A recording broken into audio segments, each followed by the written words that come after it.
Welcome everyone to FO Talks. I'm Peter Isaacson, Chief Strategy Officer at the Fair Observer, speaking to you tonight for me, from my current location in Gandhinagar, India, where it is 10:30 in the evening. With me today, we have the pleasure of having Helen Benedict, Professor of Journalism at Columbia University. Helen is a fantastic journalist and a noted author. Today, we will be discussing her latest book, fascinating account of a major problem in the world today concerning refugees. The title of the book is Map of Hope and Sorrow, Stories of Refugees Trapped in Greece. So thank you, Helen, for being with us. The first question I'd like to ask you is, what prompted you to write this book? Well, firstly, thanks very much for inviting me to be part of this illustrious series of talks. I'm very honored. I was thinking about it because in a way they're kind of four momentous events that prompted this over the long run. The first was when the US invaded Iraq in 2003, which I thought was a war crime of enormous proportions that has upset the world ever since. The second was the outbreak of the Syrian revolution and then terrible oppression by Assad in 2011. The third was the catastrophic election of Donald Trump in 2016. And the fourth was watching the rise of authoritarian and nativist governments and the rhetoric screaming around the world, prompted largely by Trump, against refugees and immigrants, especially those who happen to be brown or black or Muslim. So those things together were just amounted to a passionate need to do something for me. I'd already been writing about the fallout of the Iraq War for many years, both in the form of journalism and novels. But I decided to go to the island of Samos in northern Aegean because I'd been there before in the 70s. I knew the land, and I knew that there was one of the most awful refugee camps on that island, and that almost nobody was writing about because journalists were focused on another island, Lesbos, and the enormous, horrible refugee camp there called Camp Moria. But Samos had the second largest, but even more overcrowded camp that nobody was paying attention to. So I first went there in 2018. This was after, and this is important to the book and to today, after Trump's election, the same year, the European Union cut a deal with Turkey and Greece, whose purpose was essentially to keep refugees from Africa and the Middle East out of Western Europe. Of course, that was never said, but that was its purpose. Up until then, with the first big flood of refugees from Syria, for example, as well as a lot from Iraq, they were arriving in Greece because of the geography. If you look at where Syria is on the map, just below Turkey, you go into Turkey, you go to the south of Turkey, and you can get a boat to Greece, or you can walk across the border if you're lucky. So until then, refugees who'd landed on the islands in the northern Aegean that are very near Turkey were processed fairly fast, as they say processed, but they were they were registered fast and allowed to move on to the mainland and make their way from there. After this deal in 2016, all kinds of rules came slamming down that stopped that from happening. One of which was that you now had to go through 2 interviews, one to see if you could be sent back to Turkey. And if you passed that, you had to prove that Turkey was not safe for you. Then you had to wait. First it was weeks, then it was months, then it became years for the second interview, which was the actual asylum interview to see whether you would get asylum and an official refugee protection status and be able to leave the island, or if you would be imprisoned or deported. So quite rapidly, the camps began to balloon, and become more and more inhumane as people waited to get through these interviews, and as the red tape grew thicker and thicker and longer. So by the time I went there, this camp in Samos, which I describe in the book, I'll just describe it briefly because it's actually very striking visually. Samos is a beautiful island. It's one of the greenest islands of Greece. It's got 2 big mountains in the middle of it, covered with trees. It's very lush, and seared into the side of one of these mountains was a military camp that was originally built for 648 people. That was turned into the refugee camp. By the time I got there, there were 3,000 people stuffed in there. And over the next couple of years, it grew to 8,000 people. So inside the camp, if you just imagine this gash up the side of the mountain, rows and rows of white shipping containers, metal boxes, surrounded by concrete walls, hurricane fences topped with rolls of barbed wire. So it looks very like a prison, looks exactly like a prison. And in between every nook and cranny, between the shipping containers were thousands and thousands of tents, because you know 3,000 people could fit inside the containers. And those also spread outside the compound of the camp, all over the olive groves around it. Some of them were tents, some became homemade shelters. So it was a vast sprawl of kind of homelessness. The people outside of the camp had no water, no electricity, no sanitation. Inside the camp, when I was there, the water was only running 2 hours a day. Nobody had hot water. The food was making people sick. And the portable toilets were so foul, they were unusable. So this was Europe. This was the first site of Europe that people met when they came. Not what they'd expected, and not what most people expect of a European refugee camp. So when I originally went actually to research a novel, which I have written, called The Good Deed, which is coming out next year. But when I saw the urgency of the conditions there, I also started to write journalism about it. And on my second day, I got there and went into a little stationery shop to buy a map so I could figure out where I was. And there was a young man there asking for something very politely in English, and I realized he must be one of the refugees because he didn't look Greek and he didn't sound Greek and he was speaking English. So I asked him for coffee, and that was my now co-author, Eyad Awwadawnan, who is Syrian, and he was there with his family, having fled the civil war and gone through all kinds of hair-raising things on the way. He was there with a very large family, from his grandmother in her 80s to his youngest sibling, who was a baby, and his father and stepmother, and 9 siblings. And he spoke English very well, and we hit it off, and he began to help me interview people, find people for me to interview and translate from Arabic to English. So I didn't speak any Arabic. And I saw that he was a gifted interviewer, that he was the kind of person that people open up to immediately.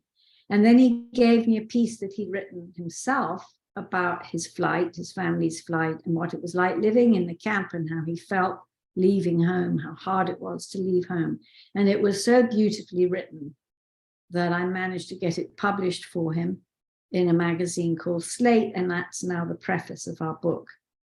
And then just to wind this up, we spent the next few years meeting in Greece, interviewing people in depth over weeks and weeks, months and months, and eventually years, until COVID hit and I couldn't go back to Greece for a whole year.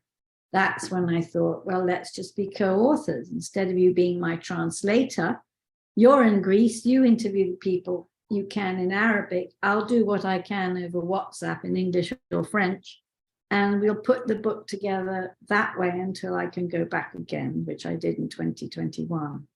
And that's how we ended up writing the book together. And that's a wonderful I mean, it's not a wonderful story because there was a lot of suffering and anguish involved in it. I'm curious about what happened to his family after that. Yeah. Well, they first spent about a year in Turkey. They had to separate. They couldn't all like run across the border in a big clump because there were too many of them. So they did have to separate. Each of the oldest siblings took a few of the younger ones and so on. But they met up again in Turkey where they had a really awful time. This isn't widely known, but Turkey does not recognize Syrians as refugees. They call them guests. They won't allow them a refugee or even asylum seeker status in the same legal way that they get in Europe. So they were vulnerable to all kinds of exploitations. Whatever job they got, if their boss didn't want to pay them, they had no redress. They couldn't do anything about it. Or if they got injured on the job, this is true for all Syrians. So they lived for a year doing nothing, as Eyad said, but, working, eating, sleeping, working, eating, sleeping. Said we were like donkeys. And at the end of it, they had not a penny saved because they were paid so little, they could barely eat. So they realized they couldn't stay there. And they spent a lot of money, almost all their money, finding smugglers, and they found a smuggler to put them on one of those terrible inflatable rubber dinghies, all together, grandmother down to the baby, all together on one boat, going through the night in the blackness and the choppy waves and the currents. It's ironic because Samos is actually only 1.5 kilometers away from the coast of Turkey. You could swim it. But because of the currents and the winds, and because you can't really steer those rubber dinghies, there's only a tiny rudder, and the engines tend to cut out all the time because it's all very badly made.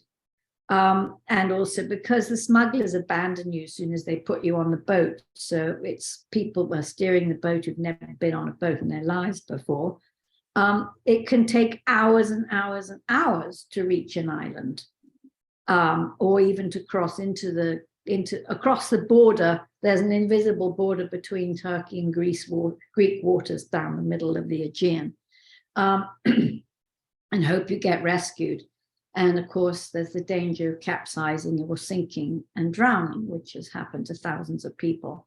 So it's a terrifying, terrifying journey. But they did make it to Samos. And when they got there, they were told, there is nowhere for you to sleep. Go find your own place. So they ended up for the first few weeks sleeping on the ground. It was winter and cold, and there are scorpions, and there's a special kind of poisonous millipede on Samos, which I actually stepped on once, which can kill a child with its bite. So it's not funny, there are jackals. It's a scary place to sleep outside like that in the mountain, but that's what they had to do until finally they got a place in a container. So that was the situation they were in when I met them. And others were in. One thing they had, though, they had each other. Most people who end up as refugees are alone, sometimes because their families have been killed, sometimes because they've been sent ahead, especially the young men, to try and make a way for the rest of the family to come more safely. And being alone in those terrifying circumstances where you have no control over your future and no say over how your days go from one moment to the next is deeply terrifying. So there's a lot of camaraderie between them, but many people are traumatized and are acting out their traumas. So there's also trouble between them. So you described a situation where there were 3,000 people in installations that were built for 628, something like that. How, in a situation like that, where you have all those people massed together, who are the authorities that have responsibility for what goes on, and what kind of responsibility is that, and how does it play out in terms of each individual's decision-making or projects or plans after that? So the camp was originally set up by the UN and the Greek government together. The UN kind of withdrew after a while and left it in the hands of the Greek government. So the camp manager at the time was the daughter of a Greek minister, and she was very anti-immigrant. She was very racist and very prejudiced, and she ran that place horribly. She's not there anymore, but she had power over it for years. So it's very like a prison. You know, how a prison is run depends a lot on who's the governor of the prison, what the individual is like. It's not just the state. And that's sort of what this was like. So for example, when MSF came to try and help out, she wouldn't let them. She wouldn't let other NGOs work inside the camp to help the asylum seekers have have classes or things to do, or something to occupy them. So it was very miserable circumstances, and for a long time there was only one NGO offering any kind of comfort or help at all, which had to stay outside the camp in the town. The only relief was that it was an open camp. So they were not locked in. They were free to wander wherever they wanted within the island, once they had a certain stamp, that is. So that's why I could meet Eyad in the stationery shop, for example. Things are much worse now, and I'll get into that in a minute. But the conditions were horrible. People would wait sometimes for 6 hours or more in a queue just to get their breakfast, which might be a tiny carton of orange juice and a croissant, the stale croissant. Or for every meal, you had to wait hours and hours for everything. You had to wait hours to have a shower, a cold shower. So most of you have to wait hours to get all the various, they were required to have 5 ID cards, and each one involved waiting. So they all had to be renewed every month. So most of your life in a refugee camp is spent waiting in lines. And you never know when your interviews are going to be, when you're going to be able to move from the island, or where you're going to be sent. You have all autonomy is taken away from you when you become a refugee, which is not only demeaning, but it grinds away at the human soul not to have any control over your life at all. Never mind that all of a sudden there's no school to go to, no university to go to, no jobs to be had. So it's the combination of waiting and idleness that erodes people's spirits terribly. And that's one of the hardest things for them to deal with, not to mention the health situation, the sanitation, which was so ghastly. Yes, you compared it to a prison, but it sounds much worse. At least a prisoner knows how long they're in for. And I'm really curious about the conception of time they have. As you say, they spend all their time waiting for something to happen. That doesn't happen in prison. You know when you can eat, you know when you have to stop, and so on. And you know how, you have a good idea of how long you're going to stay in prison. Is there a time system in their heads, or does that just disappear as well as every other type of social reality that we're all used to when we live our lives? Well, they are given a date for the first interview. So they at least know when the first interview is going to be. And then sometimes they're given a date for the second interview. But everybody had these white cards, these white ID cards, which they call, the Greeks call the Ausweis, which is the German name that the Nazis used for the ID cards that Jews had to have, which is chilling. Anyway, on that ID card would be stamped the times of your interviews, and that's when I saw people. I was there. I remember visiting in 2019, and I saw some of those interviews were scheduled for 2023. Wow.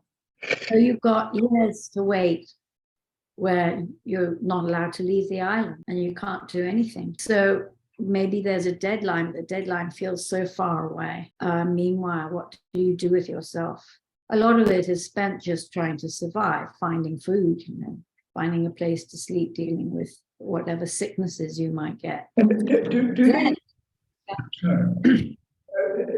Do they talk about the previous situation in their homeland and how it's evolving? Are they aware of the political situation that put them where they are, and how it may change and may affect their lives?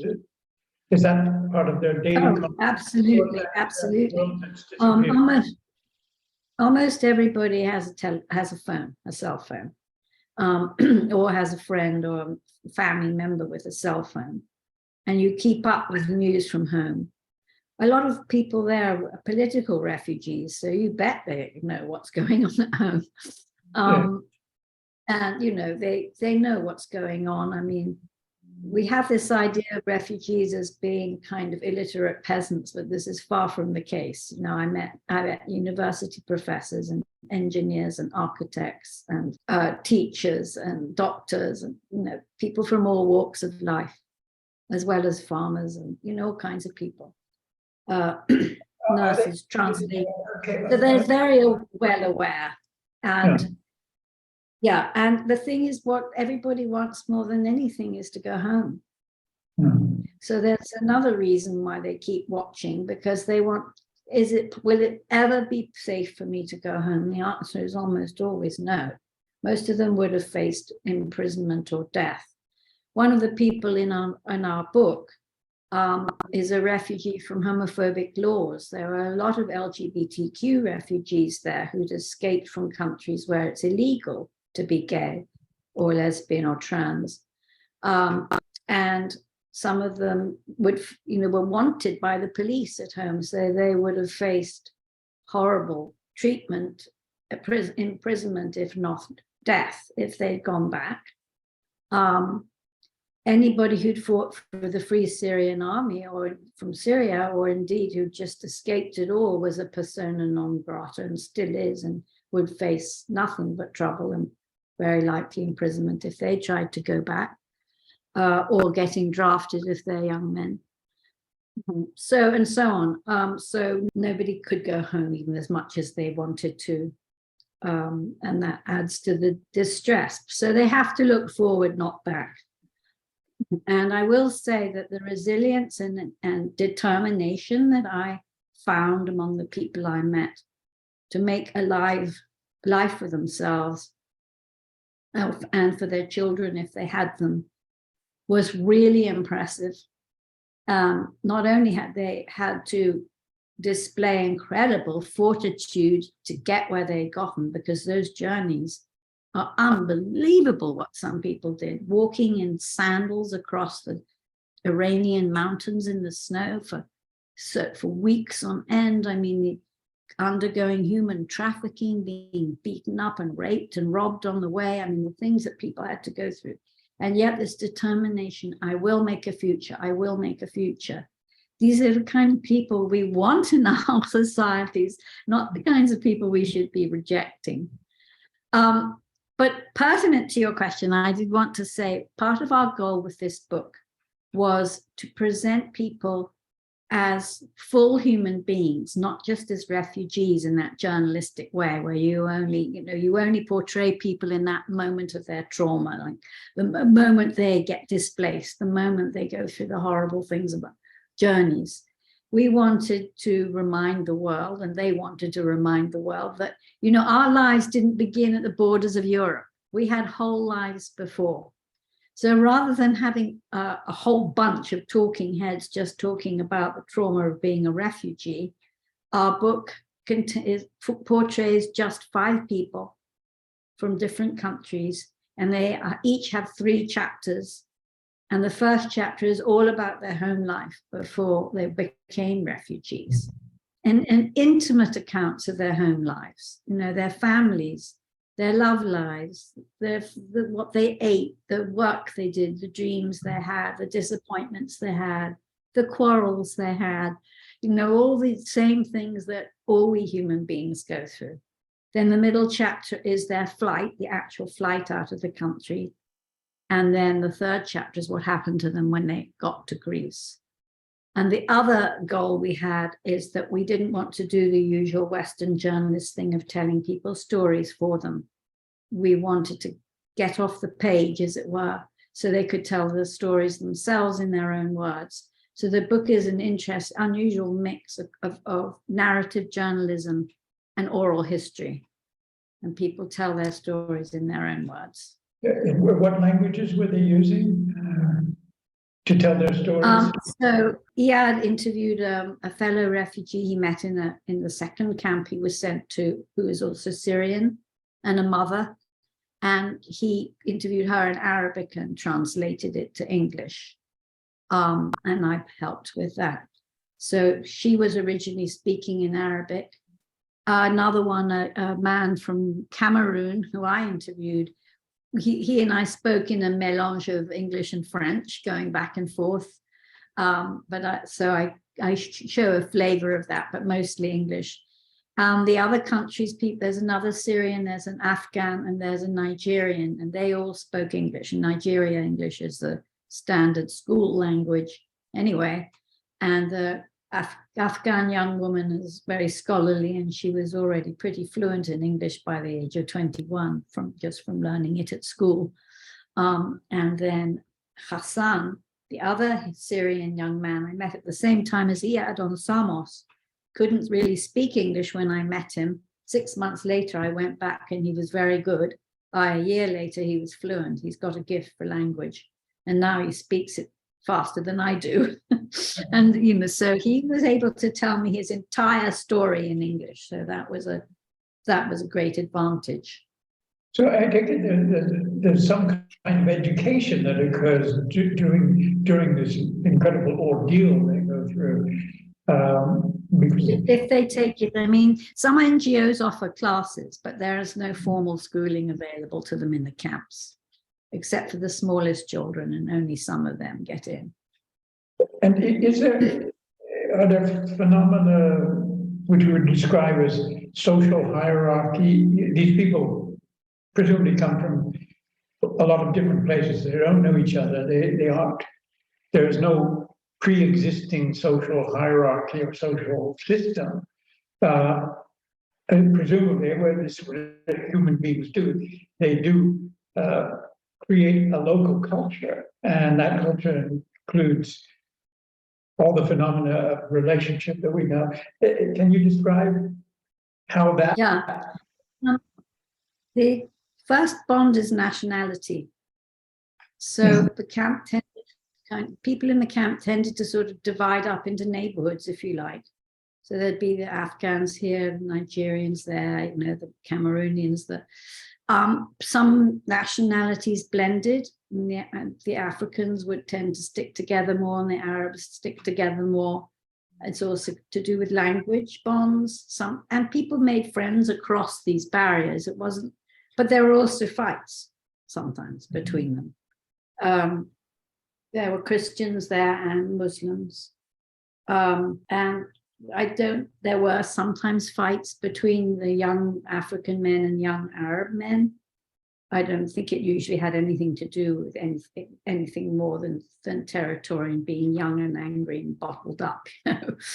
They'd flare up fights, not like long, drawn out battles. And then there were people who appointed themselves priests or appointed themselves imams or had been at home. And so they set up their own mosques, they set up their own churches, built themselves out of scrap wood or whatever they could find lying around. And that would create a kind of community.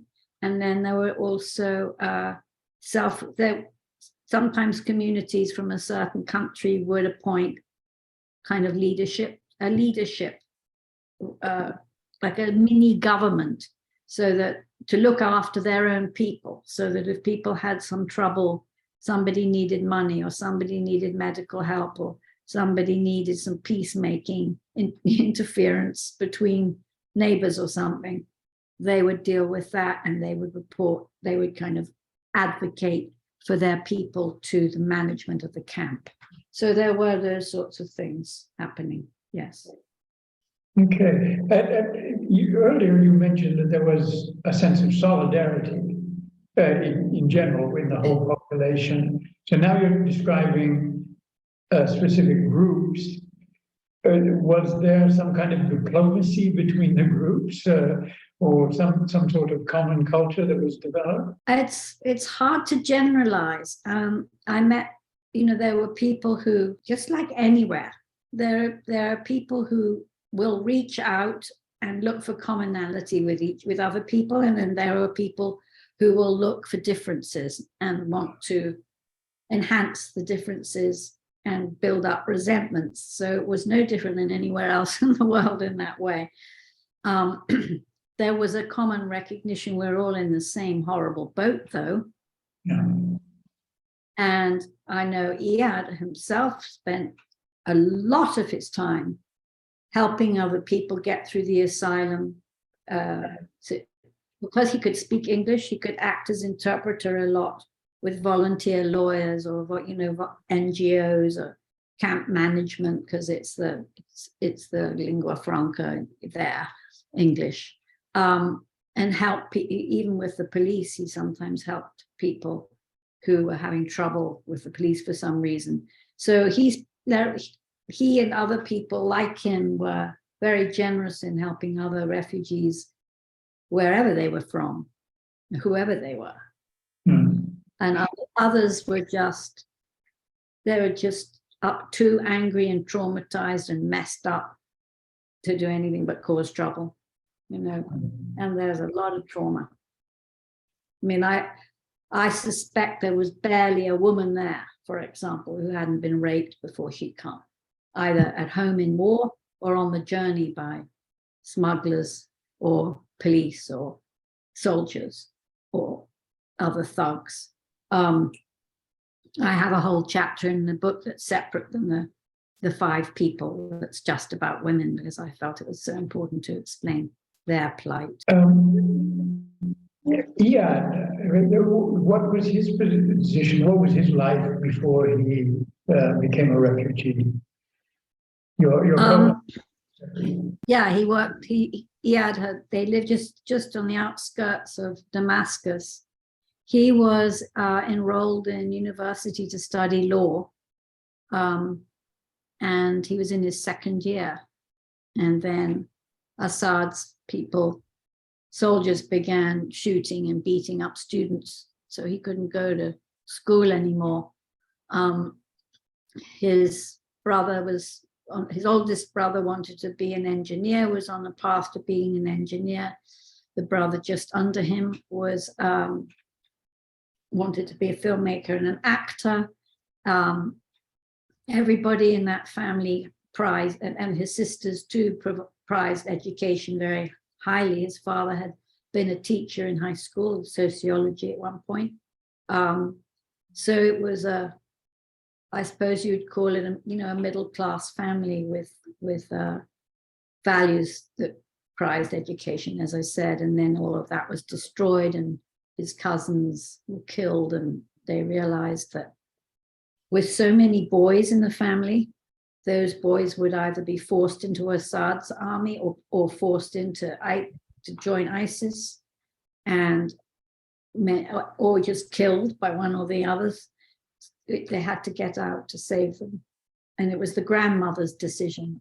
We must leave. While you were doing all these interviews and investigation, did you meet any other journalists who were possibly not doing the same sort of thing, but were then reporting back to, say, Western media to give their account of what was going on?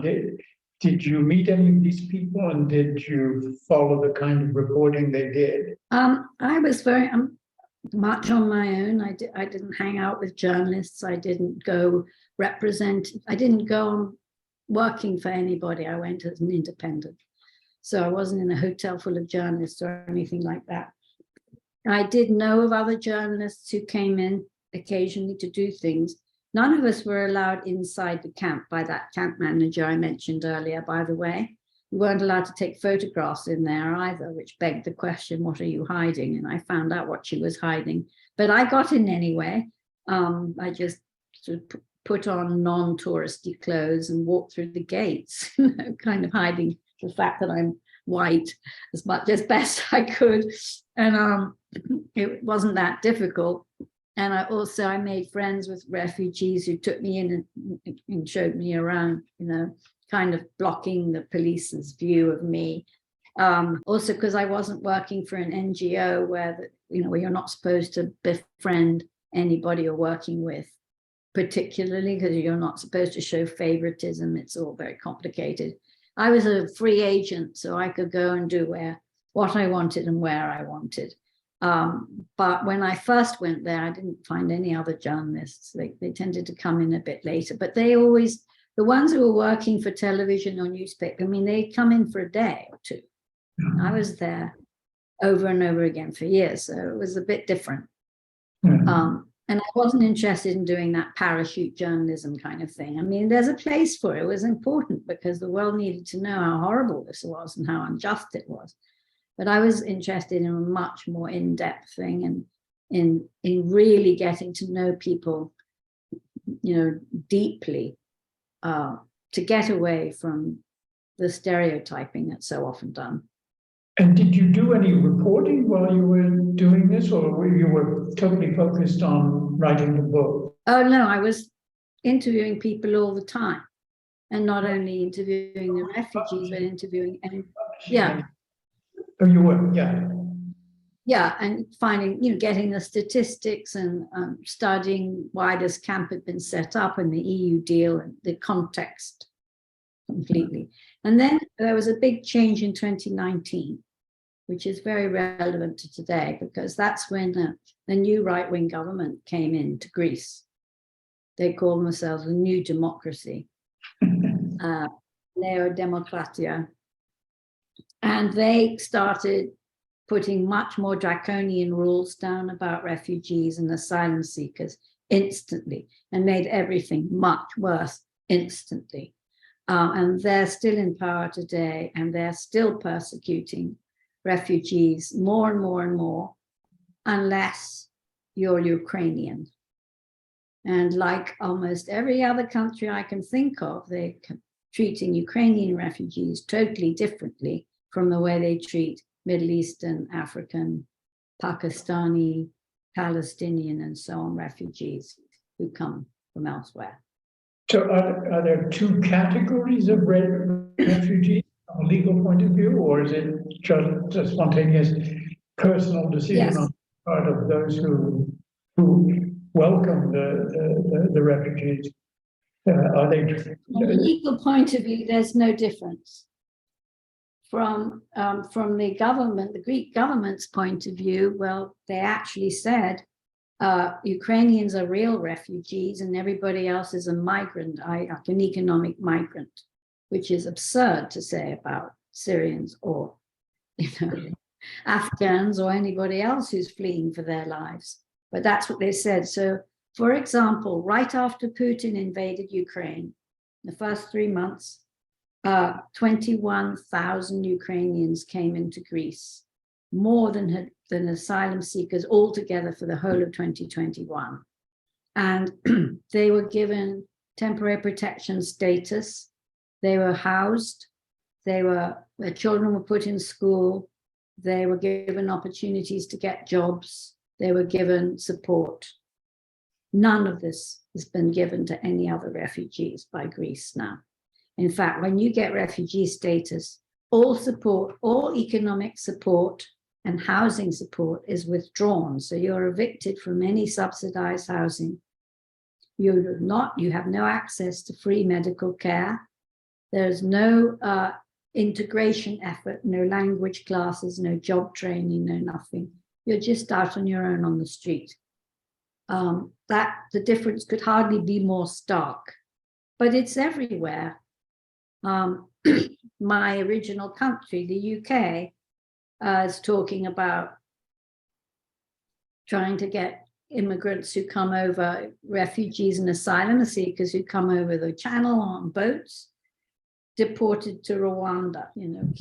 They're not talking about doing that to Ukrainians.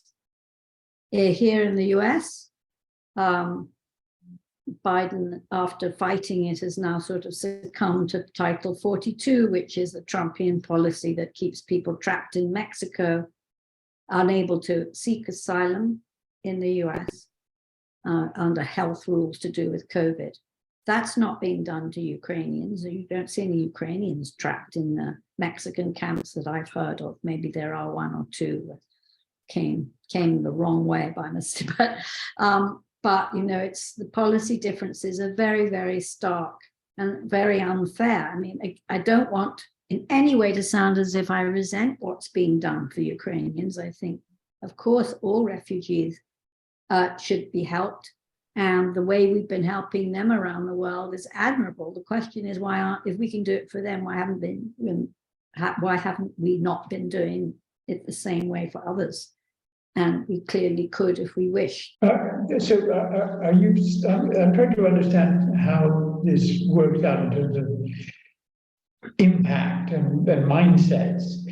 Are you saying that the Ukrainians who arrived in Greece were seen by the Greeks, either the Greek government or the Greek people, as potentially integrating Greek society, becoming permanent productive members of society, whereas the Middle Eastern or African refugees were not? Is that fair to characterize it like that?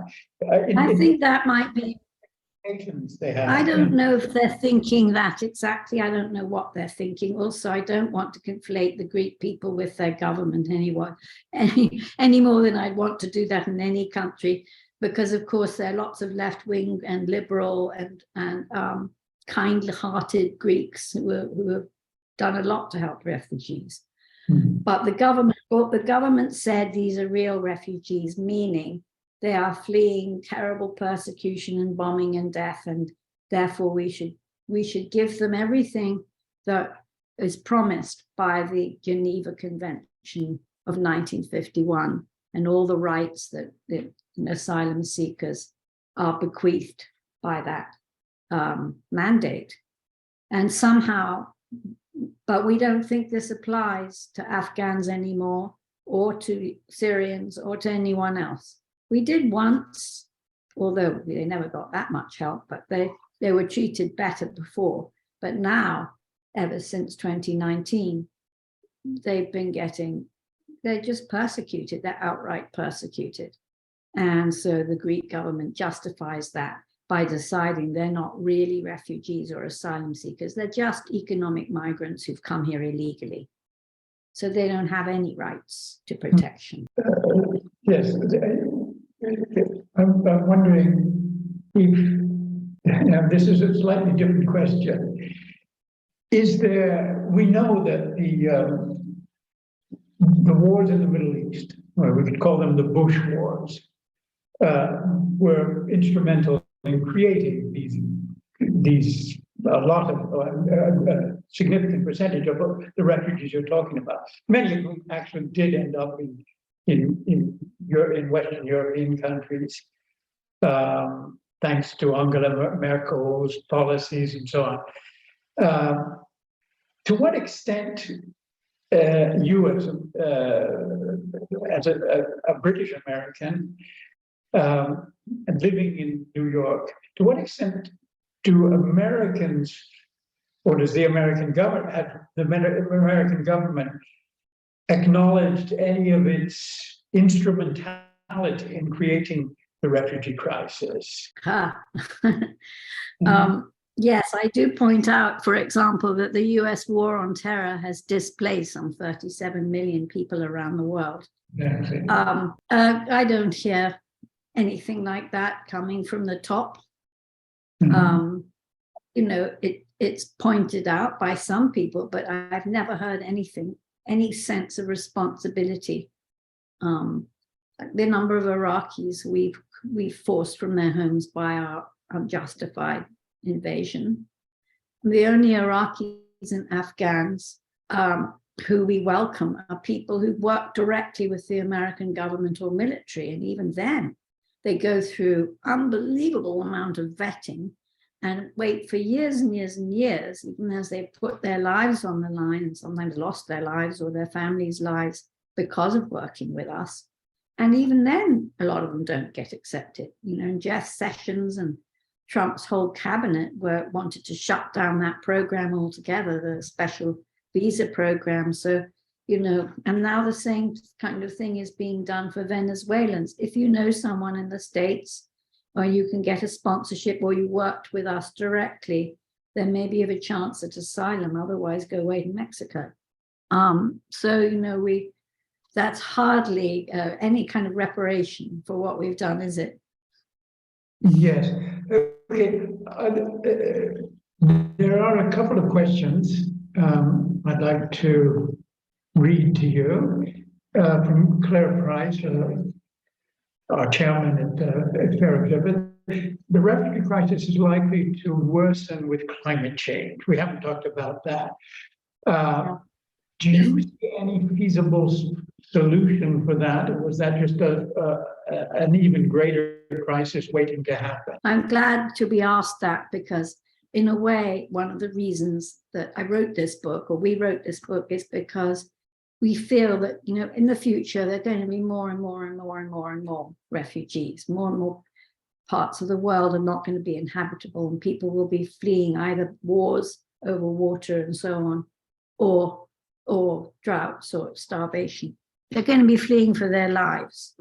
If we don't get it right now about how to integrate refugees into our more comfortable side of the world, what is going to happen then? It's going to be disaster. We're going to have people sleeping in the streets all over the Western world, all over the Northern world. There are, at the back of the book, there's an entire chapter about what to do about this, both on a policy level and on an individual level. So we address that in the book, and there, you know, it's a long chapter with lots of suggestions. I can't go into all of them here. But one of them is that we have the rules down, we have the methods, we've already figured most of those out, but we don't apply them evenly and fairly across, even across the EU, different countries, everybody does it differently, let alone across the world who signed on to the Refugee Act. And so standardization, transparency, and then counteracting the disinformation and prejudice that, you know, and awful rhetoric about refugees, such as they drain the resources of a country and they're coming in to replace us and take our jobs and, you know, and put their beliefs in place of ours. This is all demonstrably untrue. In fact, in Germany, after the initial flood of refugees that Angela Merkel let in 2015, it wasn't short-term expensive, but in the long term, the GDP of Germany went up, because like immigrants everywhere, they add to the workforce and they actually enrich societies given the chance. And especially in countries like many in Europe, where the population is decreasing and the need for workers is getting more and more desperate. In other words, we have room. We actually need people. And do we know anything about how easily, how well, how smoothly these kinds of refugees adapt to the new culture to the point where they do become productive members of society, of Western society, which they were not part of originally? Do we have any, not statistics, but any sense of how that takes place and how frequently it happens and how satisfactorily it happens? Yes, there are people who study this and write books about this. It depends. I mean, largely the statistics are very bleak, like something like only 2% of the world's refugees actually find a place to settle and be and live productively. But that's not their fault. It's because of the hostility and racism and prejudice they meet with, and the lack of opportunities they meet with. To go back to Greece, I mean, the friends that I have there, they want nothing more than to work and be able to pay rent and go back to school and get degrees and contribute. That's all they want. They don't want to replace anybody. They don't want to, impose their religion on anybody. It's absurd to them. I escaped from my life. I just want to be a useful citizen. And you think I'm coming here to try and change your culture? No. But landlords won't rent to them and employers won't hire them because there's so much racism and prejudice. So that's the problem. It's not them. That doesn't mean there aren't some people who are too angry and disturbed and traumatized to be okay anywhere, at least without help. That's true of any of us. But for example, one of the myths out there is that refugees are dangerous. This is used all the time by right-wing politics, that they commit all these crimes. And actually, if you look at the statistics, refugees and immigrants commit that fewer crimes than the citizens of any land. All those terrorist attacks that happened all the way through, that happened up till now since 2011 in Europe, only something like one actual refugee was involved in any of them. They were all homegrown perpetrators. So there's so many lies out there, and all of which add up to really hurting a refugee's chance of becoming a part of a society they've moved to. Okay. Which means we can do something about it. I think you've just answered another question that came up, but I'll read it anyway, and if you have anything further to say, could be useful. As you mentioned, I'm quoting, as you mentioned, many of these refugees are traumatized young men. The fact that they're men could be significant. Could it be dangerous, speaking from, I suppose, the Western point of view, could it be dangerous to allow them into the West? And what can we do to mitigate the risks, admitting that there are risks, even if they're an insignificant minority, as you seem to say? Well, firstly, actually, if you look at the statistics and you add women and children together, there are more of them. So it's not completely true that most of them are young men. It depends which country you're talking about, where they come from, go to. Secondly, the idea that a young man who's been through a lot is inherently dangerous, I think, is absurd. Again, it all depends on what sort of education and opportunities you open to them.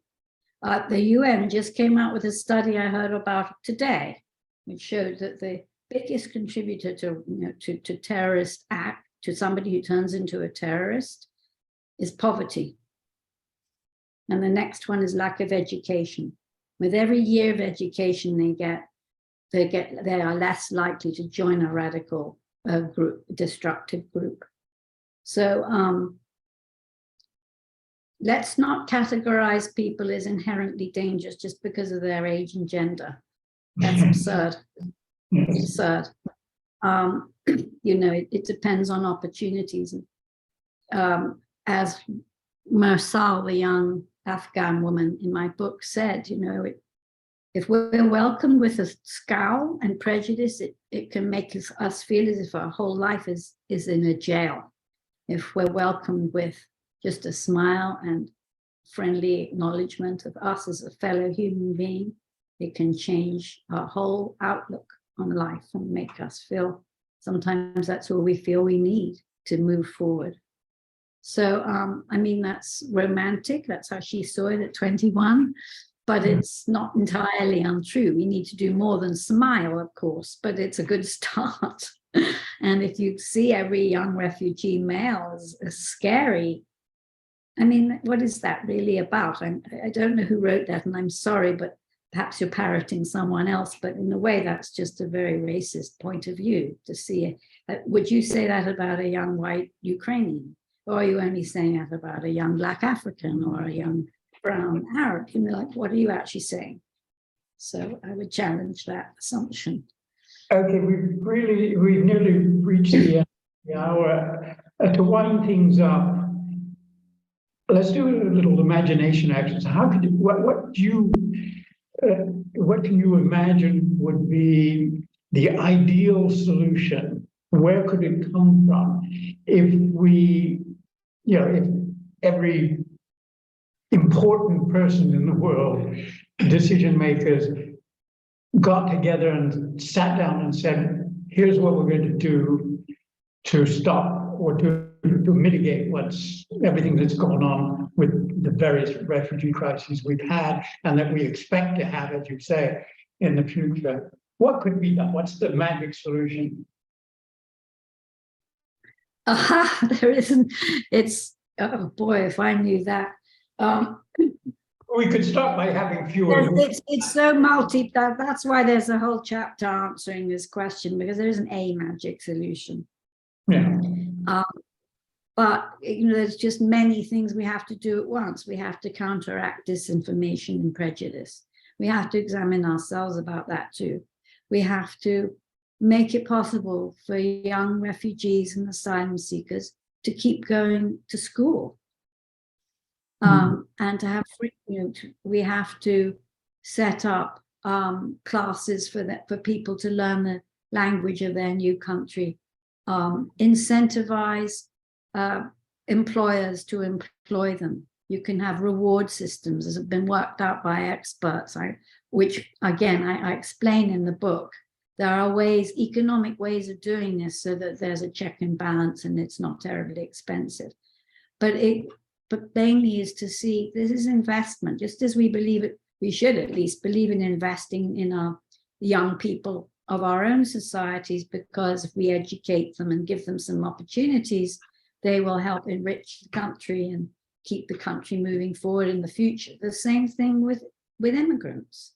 Give them a chance and they will help the country move forward or survive, or whatever your goal is. But they will be a positive force, not a negative.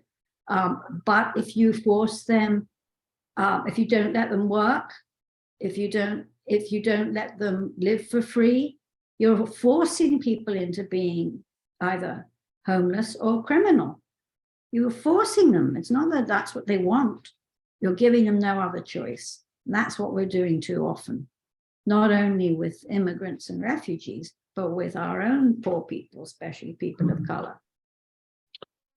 Okay, on that final note, I'll just have to thank you for spending the time with us and informing us about something I think people just don't have a clear perception of, because they're not exposed to it. Most of the people who read us, in any case,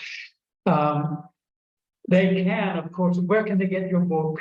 From Amazon? Anywhere else? Yes, it should be.